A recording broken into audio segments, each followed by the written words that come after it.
Lecture का दूसरा दिन है। आज आप लोगों को त्रिभुज के बारे में बताया जाएगा। पहला है त्रिभुज की परिभाषा। तीन भुजाओं से घिरे हुए आकृति को त्रिभुज कहते हैं। आप जानते हैं कि किसी भी त्रिभुज में तीन भुजा, तीन कोण और तीन शीर्ष होते हैं। अब त्रिभुजों के प्रकार के बारे में, त्रिभुज के प्रकार के बारे में, भुजाओं के आधार पर कुछ त्रिभुज होते हैं और कोण के भी आधार पर कुछ त्रिभुज होते हैं। तो भुजाओं के आधार पर तीन प्रकार के त्रिभुज होते हैं। पहला है समबाहु त्रिभुज, दूसरा समद्विबाहु त्रिभुज, तीसरा विषमबाहु त्रिभुज। कोण के आधार पर पहला है समकोण त्रिभुज, दूसरा न्यून कोण त्रिभुज, तीसरा है अधिक कोण त्रिभुज। अब बारी बारी से सबकी परिभाषा हम शार्ट में ही आपको नीचे लिख दिए हैं। तो समबाहु त्रिभुज होता है जिसकी तीनों भुजाएं समान होती हैं। ऐसा त्रिभुज जिसकी तीनों भुजाएं बराबर हों उसे समबाहु त्रिभुज कहते हैं। समबाहु त्रिभुज के तीनों कोण भी बराबर होते हैं।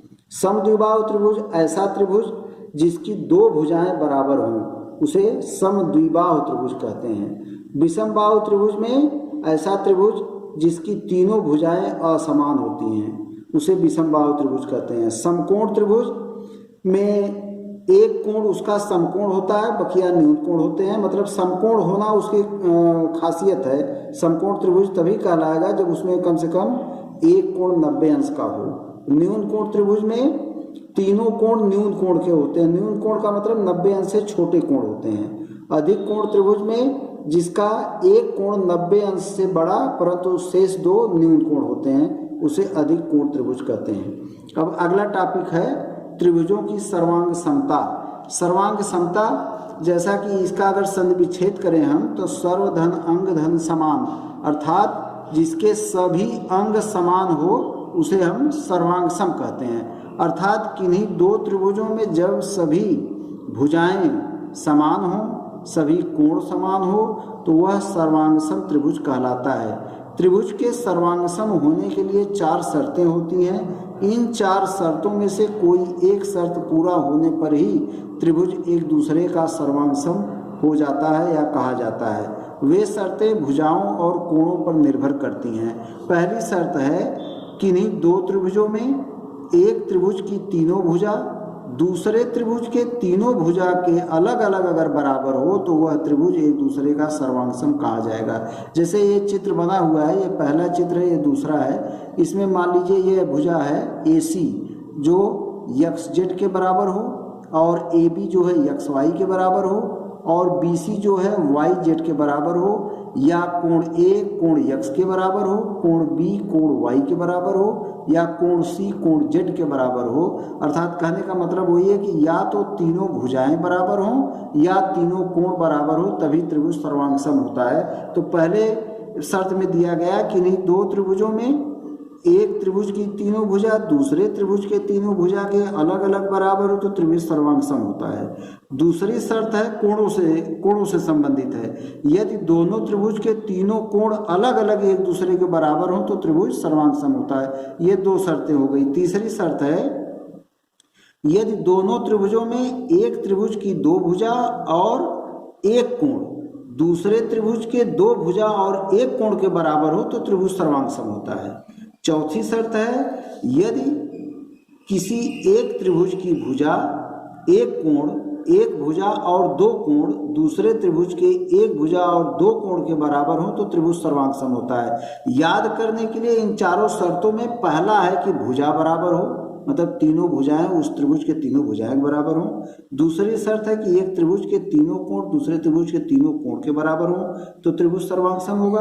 तीसरी शर्त है कि दो भुजा, कम से कम दो भुजा और एक कोण बराबर हो तो त्रिभुज सर्वांग सम होगा। चौथा है कि एक भुजा और दो कोण बराबर हो तो त्रिभुज सर्वांग सम होगा। अगला टॉपिक है समरूप त्रिभुज। समरूप त्रिभुज का मतलब ऐसे दो त्रिभुज जो एक ही रूप जो शेप लिखा गया है ब्रैकेट में के हों परंतु उनकी साइज मतलब आकार में भिन्न हो, ऐसे त्रिभुज समरूप त्रिभुज कहलाते हैं। समरूप त्रिभुज की भुजाओं में एक निश्चित अनुपात होता है। जैसे दो त्रिभुज मान लीजिए एक ABC है तथा दूसरा XYZ है तो इनकी भुजाओं में निम्नलिखित अनुपात होता है। यानी पहले त्रिभुज की यह आधार भुजा दूसरे त्रिभुज की आधार भुजा बराबर पहले त्रिभुज की यह पहले त्रिभुज का यह भुजा और दूसरे त्रिभुज की यह भुजा, तीसरे त्रिभुज की यह भुजा और दूसरे त्रिभुज की यह भुजा।